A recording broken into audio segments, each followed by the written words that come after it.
Hey, what's up guys? My name is Sal, and this is another expedition log.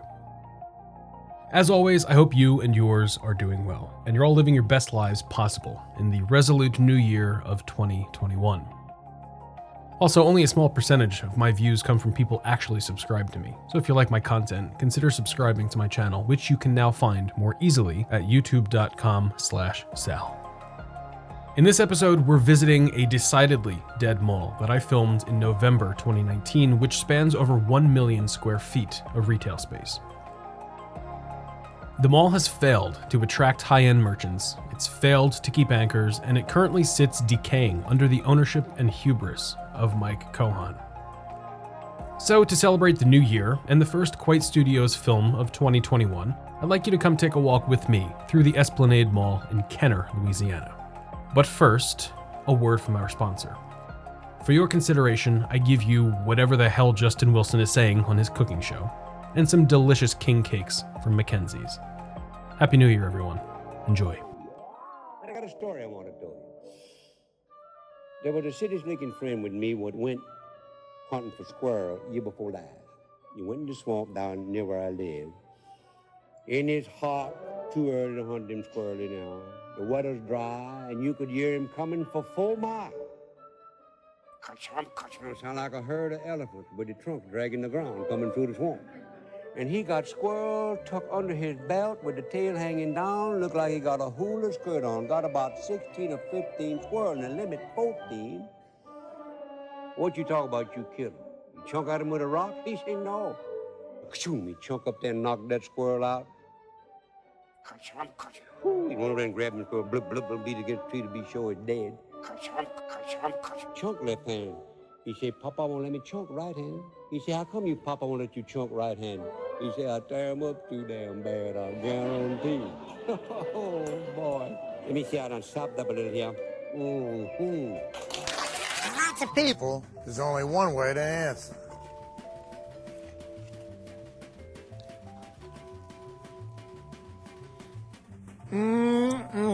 Mackenzie's.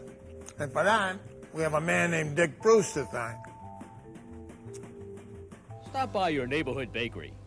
Mackenzie's, you taste the difference.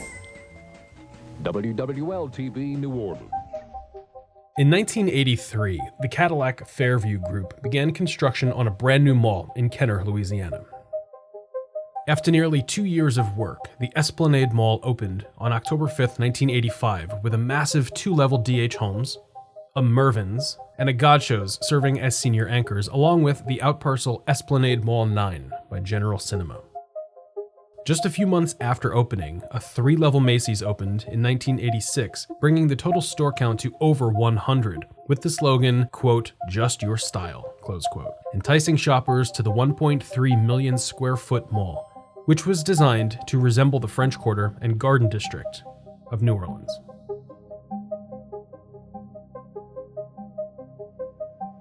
By the time the Esplanade opened in 1985, the general vicinity was already burgeoning with malls. The Lakeside Center in Metairie opened in 1960, albeit open air.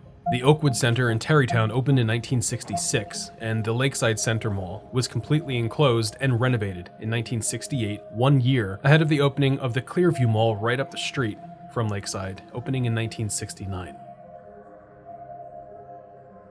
Not even out of the 60s yet, and 3 malls were within a short driving distance. By September 1974, Lake Forest Plaza opened in New Orleans, followed by the Belle Promenade in October 1983. Around this time, Jim Rouse's New Orleans Riverwalk was under construction, which I'll be covering in ExLog80, so stay tuned for that. My point is, the area was becoming over-malled already, and only one of these malls was actively being redeveloped and modernized throughout the years, which was Lakeside, the destroyer of malls. Make sure to check out ExLog79, which covers Lakeside with a full video tour, along with a night of cahoots in the French Quarter with Captain Sal and myself. The D.H. Holmes chain was acquired by Dillard's in 1989, and shortly after the acquisition, a brief period of renovation ensued, culminating in the masthead being turned over and Dillard's opening at Esplanade. Overall, the changes were subtle, and the store retained much of the aesthetic language that the D.H. Holmes had going in its 4-year tenure. It was nearly at the same time that Gaucho's was acquired by Maison Blanche, with the new owners opting to shutter the location at Esplanade. Dillard's seized on the open parcel, and they chose to open a Dillard's men's store after a few months of renovation, leaving Esplanade with a senior anchor loadout of Dillard's, Dillard's men's store, Mervyn's, and a Macy's. It's hard to believe Christmas is almost here, but at Mervyn's I can still find great last-minute gifts for under $25. Mervyn's entire stock of copper is 50% off this week. There's a big selection of pieces that make really nice gifts. A lot of them are even under $10, and right now everything is 50% off. I even had it wrapped. It's good to know I can still find the perfect present at Mervyn's today.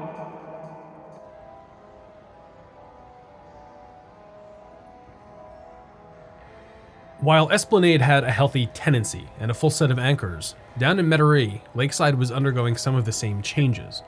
After the D.H. Holmes changed hands over to Dillard's at Lakeside, the owners decided to pump some cash into the property in an effort to directly compete with Esplanade. In August of 1989, work was just getting finished on a $20 million renovation that would bring a brand new multi-level parking garage to the new Dillard's, along with a new 12-stall food court and a full overhaul of the mall's interior at Lakeside. I would need it. After the renovations, it became crystal clear who the top dog would be, and any mall trying to compete for that spot would be slain by the swift blade called Lakeside. The Clearview Mall suffered loss when Dillard's chose not to enter the mall, but rather to pour their resources into the Lakeside location. This was the first sign, and the clearest indication that Lakeside would dominate the retail footprint in the greater New Orleans region, and the Esplanade would be no exception to its wrath.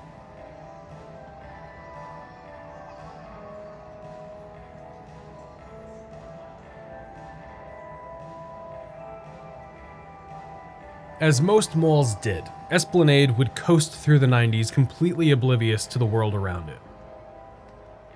Mall developers and managers believed their properties to be entirely bulletproof to changing trends and ways of life. Malls were integral to the adolescent social scene, and they also provided adults a place to work and a place to spend their hard-earned dollars.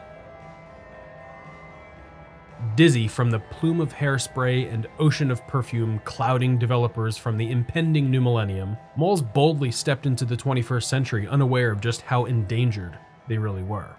Just looking at the area around Esplanade, it was incredibly overmalled, with only Lakeside showing up to compete.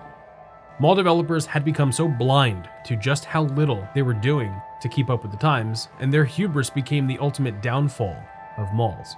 I'm not saying that malls were always destined to fail, and all of them but only the ultra-luxury malls would be boarded up and abandoned, but rather, malls with lax management and no plan for the future were always destined to become dead malls. This is the hole that online retailers such as Amazon and eBay capitalized on. It's not a hole that these online retailers created. Hubris, folks. Hubris made malls die. Developers and mall management thought they just had to unlock the doors every morning, and just as it happened in the 80s and 90s, so too it would happen the same in the 21st century. On the other hand, developers that had the foresight to put money into their mall's future were able to navigate past Y2K successfully. But given the main topic for my YouTube channel, and the fact that I'm 79 episodes deep in this series, I'm sure you can agree that there really weren't too many malls that were destined to thrive.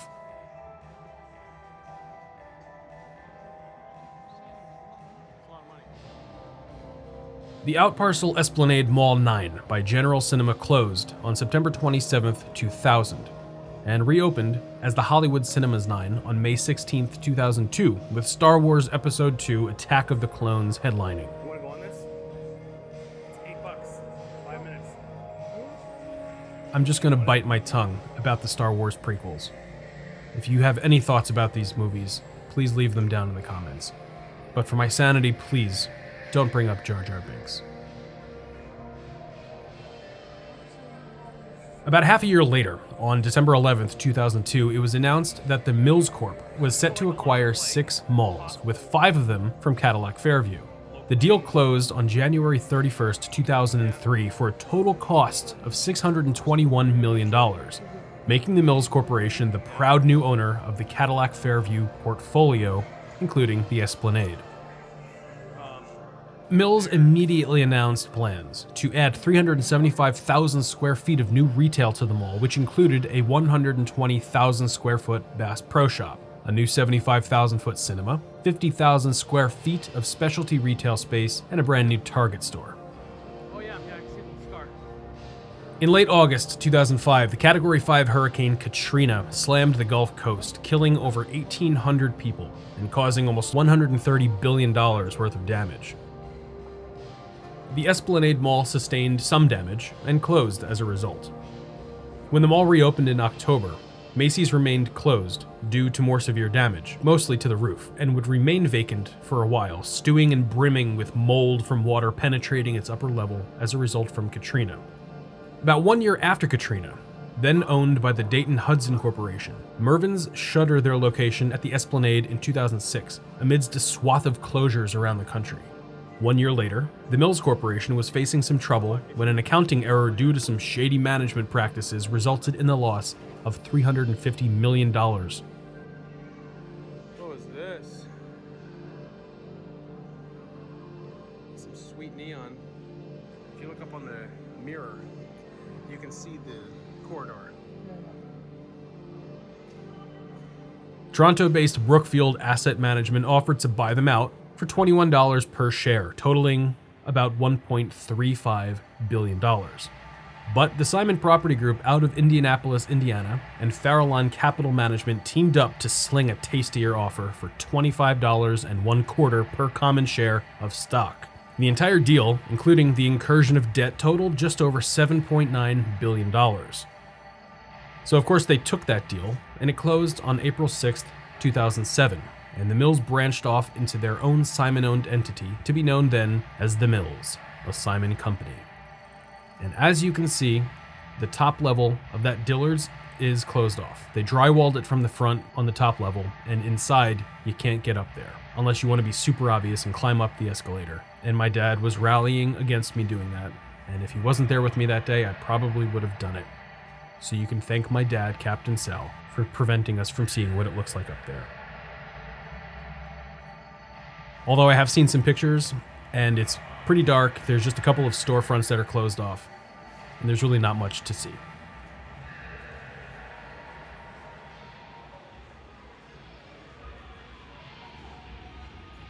Right after Simon acquired Esplanade, Macy's brought in the Roy Anderson Corporation to rehabilitate their department store, with the project focusing on replacing the entire roof, remediating any and all mold, and demolishing most of the third floor. The once three-level space was refurbished completely with brand new fixtures throughout, but only the first and second floors were used moving forward. The Macy's finally reopened in October 2008, but the Mervyn's space was still sitting vacant, and despite Simon's knack for ruining super rad vintage aesthetics in malls they renovate, they still know how to keep malls alive. So they got to work demolishing the former Mervyn's in 2010, and about 1 year later, a shiny new Target store opened in its place, which was dedicated on July 24th, 2011. Go right. What is this? Who's this? While it seemed the Esplanade was in good hands under Simon's care, the peak of its success was long behind, as Lakeside spent the 2000s getting nipped and tucked, undergoing multiple renovations to keep the mall vibrant, new, and fresh. The t-shirt store.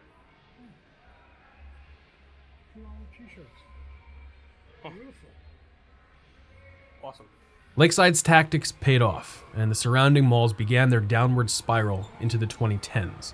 The Dillard's men's store in the old Gaucho's space closed in 2011 at Esplanade, and by February 2012, business had diminished to such a point that the chain warranted downgrading their full-line Dillard's anchor to a Dillard's clearance center and sealing access to the second floor.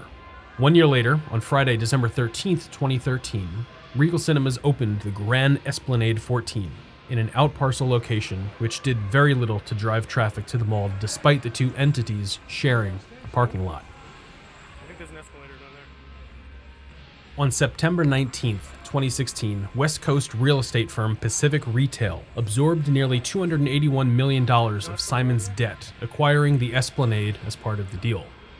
However, in the court records, it's stated that the Esplanade Mall was sold to Pacific Retail for only $10. Obviously, this number didn't reflect the actual value of the mall at the time, but if you go down the rabbit hole, the very deep rabbit hole, the scheme becomes pretty apparent. Since 2012, Simon owed around $281 million in promissory notes, which were held by the German entity A-Real Bank. And Pacific Retail's managing principal Stephen Plengy was also a high-ranking officer with the A-Real Bank and other companies involved in the deal. While neither Simon, Pacific Real Estate, or A-Real Bank responded to requests for comments at the time of this reporting, one could possibly infer that A-Real Bank heavily discounted or even canceled the debt Simon owed, and Pacific Real Estate acquired the three malls, which appraised for about $200 million at the time, for $10 each, or $30 total. Let that sink in. Pacific Retail successfully acquired the Esplanade for just $10. $10. It was around this same time that the 365 by Image opened in the former God Shows turned Dillard's men's space. For my brief look in that store, it appears to be a heavily discounted clothing outlet. If you frequent this place, let me know down in the comments what that store is all about. In the spring of 2017, Macy's chose to shutter the Esplanade Mall location and to pour more resources into their newer Lakeside Center location. The Macy's at Lakeside was built to replace the location that closed at the New Orleans Center downtown, which was the mall that used to connect right to the Superdome. I'm pretty bummed that I missed out on seeing that place. But this whole deal is another example of Lakeside directly siphoning business away from the malls around it, asserting its dominance in a gruesome retail alpha move, which is the only way it knows how. A year after Macy's closed, Simon decided it was time to jump ship and unloaded the Esplanade to Mike Kohan, who purchased the struggling mall for $9.25 million in June of 2018. Kohan has developed a reputation for purchasing less than successful properties only to let them wither and die, while letting the area near said property flourish, so they can turn around and sell them all for a profit a few years down the line. Scumbags. By 2019, I showed up to film the Esplanade, which is the footage you've just watched. Then just a few months after I filmed this, 2020 came galloping through the stables, kicking up all sorts of stupid chaos, and its disgusting sidekick named COVID-19 made its filthy presence known to the world, inflicting a quarantine, ruining lives, killing people, and upending normalcy for most of us. I haven't been back to the Esplanade since the COVID outbreak, so I'm not exactly sure how it's doing today. If you live near the mall, and if you've been since COVID started, please let me know down in the comments how the mall's doing under Kohan ownership. My guess is not great, but I've been proven wrong before, and my hope is that malls can survive past the pandemic, because there's a ton of them out there that I'd like to film once we can finally go back to normal. Until then, we wait and hope that 2021 can pull us out of the mire. 2020 was one of the worst years I can remember, for far too many reasons to list. But here we are, in the first weeks of 2021, and I'm confident that things will get better, and that the world will return to a new normal. In the meantime, let's just all refocus our efforts on taking care of ourselves and getting ready for the next expedition. That used to be a movie theater, so there's no movie theater down there. I'd like to thank all of you for watching my video, and since only a small percent of my views come from subscribers, I'd appreciate it if you would just subscribe and ring the bell for all notifications. Let's just be real for a second here. If you've made it this far in the video, you're into my content, so you might as well just subscribe and call it a day. Special thanks to all of my patrons and those who contribute directly to my expeditions. You all rock. Don't forget to follow me on Instagram and Twitter for updates and more content at Salvatore Amadeo, and to join me in the DMod family on Discord to chat with us live. ExLog80 will cover the Riverwalk Mall and a couple of extra surprises, so stay tuned for that in a couple of weeks. Until then, stay safe out there, everybody. Take care, and have a fantastic day.